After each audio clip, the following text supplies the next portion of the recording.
जी viewers, welcome back. Good healthy morning. ये हमारा आपको पता है बेस्ट 5 का सेगमेंट है और हमारे पास बेस्ट 5 में एक सेलिब्रिटी गेस्ट मौजूद होते हैं या होती हैं, आज होती हैं। और हमारे साथ मौजूद हैं, इनके बारे में बता दूं, बहुत पुरानी एक्ट्रेस हैं, बहुत अरसे से आप उनको देख रहे हैं ड्रामा सीरियल्स में, सोप्स में बहुत ज़्यादा नज़र आती हैं और आज हमारे पास भी नज़र आने वाली हैं। और हमारे पास मौजूद हैं फरहा नदीम। अस्सलाम वालेकुम फरहा। वालेकुम सलाम। कैसी हैं आप? बिल्कुल ठीक। बिल्कुल ठीक ठाक। बिल्कुल ठीक। अच्छा फरहा, कहाँ हैं आजकल, क्या हो रहा है आजकल, जिंदगी कैसी है? बस अब मसरूफियत तो बहुत, जितने चैनल्स बढ़ रहे हैं उतना ही काम हो रहा है और हम तो अब कहने लगे कि मजदूरी हो रही है। मजदूरी हो रही है। यही बात अभी वो कह रही थी कि मजदूरी हो रही है जी आजकल। तो ये मजदूरी का कोई टाइम टेबल है, कोई जिंदगी में रेगुलेशन है?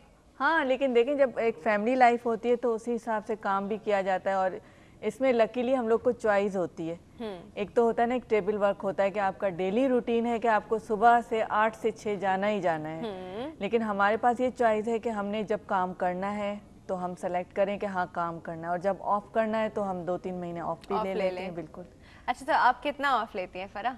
मैं एक्चुअली जब मेरे बच्चों के एग्जाम्स वगैरह होते हैं तो उस वक्त मैं अवॉइड करती हूँ कि रिकॉर्डिंग्स ना हो, और कोशिश यही होती है कि उस वक्त बच्चों को टोटल टाइम दूँ। फिर उसके बाद जब एग्जाम्स हो जाते हैं फिर घर में बोरियत होने लगती है, फिर मैं वापस भागती हूँ कि हाँ अब काम करना है, अब काम करना है। अच्छा, मुझे सब छोड़े, मुझे बताएं कि फरहा जो है वो एक्टिंग की तरफ कैसे आना हुआ फरहा का? बिल्कुल एक एक्सीडेंटली होता है ना, कि एक्सीडेंटली के पता भी ना हो कि काम करना है या आना है इस तरफ। ऐसे ही हो गया, अचानक एक फैमिली फंक्शन में आए हुए थे काजिम पाशा साहब। तो उन्होंने इंटरव्यूज कर रहे थे पीटीवी के लिए, कशिश उनका सीरियल ऑन एयर होने वाला था उसके लिए। तो ऐसे ही बातों बातों में मैंने कहा कि मैं ऑडिशन के लिए, मैंने कहा, तो उन्होंने कहा मैं ऑडिशन ले रहा हूँ, आप देना चाहें तो आ जाएं। तो मैंने अपने हस्बैंड से पूछा, उन्होंने कहा कि ठीक है अगर तुम करना चाहती हो तो करो। और लकीली उन्होंने कभी मुझ पे कोई ऐसी नहीं रखा काम कि आप नहीं करें इस काम में, मना नहीं किया। उन्होंने कहा ठीक है ट्राई करें, जिस काम में आप समझती हैं कर सकती हैं, आप में इतना टैलेंट है। ऐसे बैठे बैठे यू फेल लाइक दिस और आप उनके पास गई, बात की और इस ऑडिशन दिया और मुझे एक्सपेक्ट भी नहीं था कि मैं सेलेक्ट हो गई। ओके। और इसी तरह सिलसिला शुरू हुआ। किस चीज का रोल था वो? कशिश में एक मिनिस्टर थी टीटी। अच्छा। और उनकी सेक्रेटरी का कैरेक्टर था जो बड़ा बोंगा सा था, कि वो बड़ी बोंगी सी है लेकिन काम भी कर रही है। बड़ा इंटरेस्टिंग सा कैरेक्टर था और काजिम पाशा साहब के साथ काम करना बहुत बड़ी बात थी। बिल्कुल। और पीटीवी, बिल्कुल पीटीवी से स्टार्ट लेना, आपका एक बिल्कुल ट्रेनिंग इंस्टीट्यूट है वो। वहाँ से काम शुरू किया तो ये कि आपको, जैसे आप एक अच्छी यूनिवर्सिटी में पढ़ते हैं या किसी अच्छे मेडिकल कॉलेज में पढ़ते हैं, इसी तरह पीटीवी है कि आपको बाकायदा ट्रेन किया जाता है। वहाँ के डायरेक्टर्स आपको टाइम देते हैं, मूव्स बताते हैं, बॉडी लैंग्वेज बताते हैं, डायलॉग डिलीवरी बताते हैं। जबकि आजकल तो आज से कितना अरसा पहले की बात है, कुछ 12-13 साल। ये 98 में है ना? 98 में was the first time. So आज से in fact this is like 13 साल, 13 years, you know. Okay, that's very nice. 13 years से you've been in this field, acting. कुछ और कभी सोचा कि मैं प्रोडक्शंस में आऊँ, अब डायरेक्शन में आऊँ, लोग ये भी कर रहे हैं मैं ये भी कर लूँ, या लोग एक काम करें मैं फैशन वेयर भी निकाल रहे हैं मैं भी डिज़ाइनर बन जाऊँ? क्या कुछ सोचा? बहुत सोचा है, मतलब बहुत सोचा है। सोच के फिर बंद कर दिया है। सोच के बंद कर दिया, क्यों? नहीं, करना है इंशाल्लाह ताला, और डायरेक्शन की तरफ मेरा बहुत मूड है आने का। लेकिन यही कि मैं सोच रही हूँ कि काम अच्छी तरह सीख कर आना चाहिए। ये कि आप आए तो फिर लॉन्ग रन पे जाएं, ये नहीं कि आपने एक प्रोजेक्ट किया फिर आप बंद करके बैठ गए, बस ये नहीं होना चाहिए। लेकिन इंशाल्लाह बिल्कुल। कैसे सीखे, मतलब कोई सीख नहीं है कि आप देखें हमारे पास 13 साल में तो आप खुद एक इंस्टीट्यूट बन गई, आप क्या सीख रही हैं? देखिए हम लोग जो है ना एक्टिंग की तरफ होते हैं, डायरेक्शन बिल्कुल डिफरेंट है। डायरेक्शन कैमरा के उस तरफ है, एक्टिंग जो है कैमरा की इस तरफ है। हम लोग अपना काम कर रहे होते हैं, लेकिन जिनको इंटरेस्ट होता है वो डायरेक्टर को देख रहे होते हैं कि किस तरह से मूव्स बना रहे हैं, लाइटिंग किस तरह से करवा रहे हैं, और आर्टिस्टों को किस तरह से खड़ा कर रहे हैं या किस तरह के शॉट्स लिए जा रहे हैं। तो ये जब इंटरेस्ट होता है तो आहिस्ता आहिस्ता आप ऑब्जर्व करें। और दूसरी बात ये कि मैं यही सोचती हूँ कि जब तक मैं काम कर रही हूँ, जब तक ये एज है कि आप काम कर सकते हैं, जब थोड़ा आप आगे जाएंगे तो उसके बाद आप इजीली ये कर सकते हैं। डायरेक्शन के लिए आपके पास टाइम है, लेकिन एक्टिंग के लिए टाइम ये होता है कि आप जो कैरेक्टर्स करना चाह रहे हैं वो अभी आपको मिल रहे हैं, और जिन कैरेक्टर्स में आप इंटरेस्ट नहीं है कि आपको बहुत ज़्यादा एजड कैरेक्टर मिले, तो उसके लिए फिर आप डायरेक्शन पे आ जाए। ये भी है, व्हाट एन अप्रोच। ओके, अच्छा अब मुझे बताइए कि चलें आप डायरेक्शन में आप मतलब डे वन से आपके वे शार्प था कि आप ये ऑब्जर्व कर रही थी कि डायरेक्टर क्या क्या कर रहा है, तो you been observing it since day one. बिल्कुल। तो सारे डायरेक्टर्स का आप पता काटने वाली है जल्दी? नहीं नहीं नहीं, नहीं। बहुत अच्छे काम करने वाले हैं, बहुत अच्छा काम हो रहा है, और मैं तो एक कोशिश करूंगी कि शायद कुछ कर जाऊं। इंशाल्लाह इंशाल्लाह। अच्छा जी, मुझे एक बताएंगे, एक बात बताइए कि जिस दिन रिकॉर्डिंग होती है उस दिन तो चलो रूटीन ही आउट होगा, कुछ और ही होगा, सुबह उठना 10 बजे जाना है, वो रिकॉर्डिंग ठीक है। जिस दिन रिकॉर्डिंग नहीं होती उस दिन फरा कैसे दिन स्पेंड करती हैं अपना, और स्पेशली थर्सडे जैसा दिन जो वीकेंड से सिर्फ एक दिन पहले होता है? वैसे एक एक्टर एक्ट्रेसेस के लिए तो ये होता है कि वीकेंड नो वीकेंड बराबर नहीं है। हाँ बिल्कुल बिल्कुल। हमारी तो अक्सर देखे ना सैटरडे संडेज को भी रिकॉर्डिंग्स ही हो रही होती हैं। जब होता है एक शेड्यूल होता है आपका, तो घर के बाकी लोग अवेलेबल होते हैं आपके पास वीकेंड वाले दिन। हाँ, ये एक डिफरेंट चीज हो जाती है। लेकिन हम तो नहीं होते ना, जिस दिन हम घर में नहीं होंगे तो घर के लोग हों।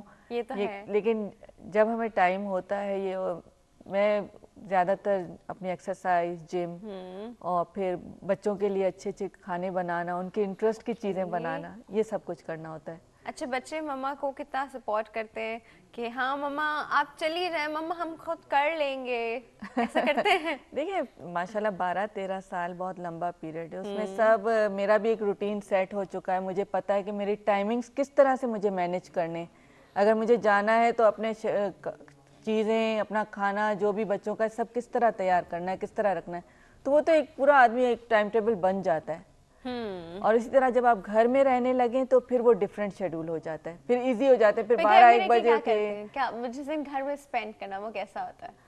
अच्छा होता है, लेकिन आप अगर 2-3 दिन के बाद बोरियत होने लगती है। हाँ, काम करने वाले लोग के साथ ये कि उनको पहले 1-2 दिन छुट्टी के बड़े अच्छे लगेंगे, उसके बाद उनकी वो होता है अंदर से नहीं यार काम वापस। बिल्कुल ऐसा लगता है कि हम अपनी जिंदगी को वेस्ट कर रहे हैं, क्यों कुछ नहीं कर रहे, काम करना चाहिए। और मैं तो ये कहूँगी कि वो लड़कियां, वो खवातीन जिनमें अल्लाह ताला ने टैलेंट दिया है और जिन्हें घर की तरफ से भी इजाज़त है, तो टाइम नहीं वेस्ट करें। Exactly. क्योंकि आपके हो सकता है आप जरूरी नहीं कि इसी फील्ड में आप एजुकेशन की तरफ जाएं, अपनी पढ़ाई करें, कुछ करें ना, अपने अच्छे अच्छे स्टिचिंग की चीज़ें जो है डिज़ाइनिंग करें, जो क्रिएटिव वर्क है वो करें। ये जैसे आजकल कुकिंग प्रोग्राम्स कितने अच्छे आ रहे हैं, उसी तरह से कुकिंग की तरफ इंटरेस्ट लें। जो घर में बैठने वाले, ये जो हमारे गांव में बैठने वाली लड़कियां हैं, वो घरों में बैठ के अगर उनको पढ़ने की इजाज़त नहीं, पहली बात तो ये कि घर की तरफ से उनको प्लीज़ इजाज़त दी जाए कि वो पढ़ें, क्योंकि औरत के पास सबसे बड़ा जो हथियार है ना, ये इल्म है। पढ़ाई करेंगी, अपनी नस्ल को आगे बढ़ाएंगी, मदर बनेंगी तो आगे उनकी जो नस्ल होगी वो भी एजुकेटेड। बिल्कुल डिफरेंट विजन होता है एक एजुकेटेड और वर्किंग वुमेन का, उनमें एक सोचने का, अपने बच्चों को ट्रेन करने का बिल्कुल डिफरेंट विजन होता है। क्या क्या डिफरेंस आपको नजर आता है इन दोनों में? देखिए वो अपने बच्चों को एक दुनिया, ऐसी दुनिया में सरवाइव कर रही हैं, बाहर जा रही हैं, प्रैक्टिकल सोच के साथ बच्चों को ब्रॉट अप करती हैं। आई फील बिल्कुल उन्हें वो फ्रीडम भी देती हैं, उन्हें वो बातें भी समझ होती हैं कि किस बात पे हमें बच्चों को रोकना है, किस पे उनको आज़ादी देनी है। क्योंकि हर वक्त की रोक टोक जो होती है ना, वो भी बच्चों को खराब कर देती है। ज्यादा सख्तियां, पाबंदियां, हाँ, उनको भी बिल्कुल वो एक पर्सनालिटी बच्चे की ना डेवलप ही नहीं हो पा रही होती उस वजह से। और वो डिजर्व करते हैं कि उन्हें आज़ादी मिले, अगर वो अच्छे काम की तरफ जाते हैं, उनको काम करने की, उनको आगे बढ़ने की, पढ़ने की, सोचने समझने की आज़ादी। लेकिन अगर आप देखें कि वो बहुत ज़्यादा आगे बढ़े तो फिर उनको रोकना चाहिए। बहुत ये क्या बात, मतलब देखिए फ्रेंडशिप बहुत अच्छी चीज़ है, लेकिन आप उन फ्रेंड्स पे भी नज़र रखेंगे किस किस्म के गैदरिंग है उनकी, ये भी है। उनके फ्रेंड्स किस किस्म के, कि अगर अच्छे फ्रेंड्स हैं, टाइम मिल जाता है कि बच्चों को देखिए कि वो किन में उठ बैठ रहे हैं, किन लोगों से बात कर रहे हैं, स्कूल में उन किस लोगों के साथ हैं, अगर शाम में हैंग आउट करने जा रहे हैं फ्रेंड्स के साथ तो किन के साथ हैं, देखती हैं सब। देखिए राफिया, ये तो आपकी मोहब्बत है अपने बच्चों से या अपनी फैमिली से, तभी टाइम निकलता है। नहीं तो घर में बैठती हैं जो हाउसवाइफ वो भी कर रहे हैं, तो वो भी इंटरनेट पे किस तरह का यूजेज है उनका, बड़ी मुश्किल हो जाती है इन सब चीजों पे एकदम से देखना। और होनी चाहिए नजर, एक माँ बाप का फर्ज है कि वो अपने बच्चों पर इस तरह की नजर रखें। ऐसे क्या करती है, उनके मोबाइल, उनके पास मोबाइल फोन्स हैं? बिल्कुल है। उनके मोबाइल फोन्स का चेक होता है, क्या होता है? कभी मैंने अपने हस्बैंड का मोबाइल फोन चेक नहीं किया। हस्बैंड को तो छोड़े, वो तो जो होना तो हो नहीं, गया। जो चेक करने वाले होते हैं ना वो पहले हस्बैंड का मोबाइल फोन चेक करते हैं। ये बात नहीं करे हस्बैंड को छोड़े। सब बीवियां पहले ये भी है, हस्बैंड को ऐसे भी नहीं छोड़ देना चाहिए, लेकिन छोड़े, सब हस्बैंड को नहीं छोड़ सकती लेकिन ना उसने जो वो जो कर रहे हैं वो तो चले सब, अब तो है बच्चों का। ये हम इनसे पूछते हैं, ये बड़ा मजे का सवाल है कि बच्चों का प्रॉपर ब्रॉटअप इनको कैसे लगता है करना चाहिए। छोटे से ब्रेक का वक्त है ना, ब्रेक के बाद हम अभी वापस आते हैं।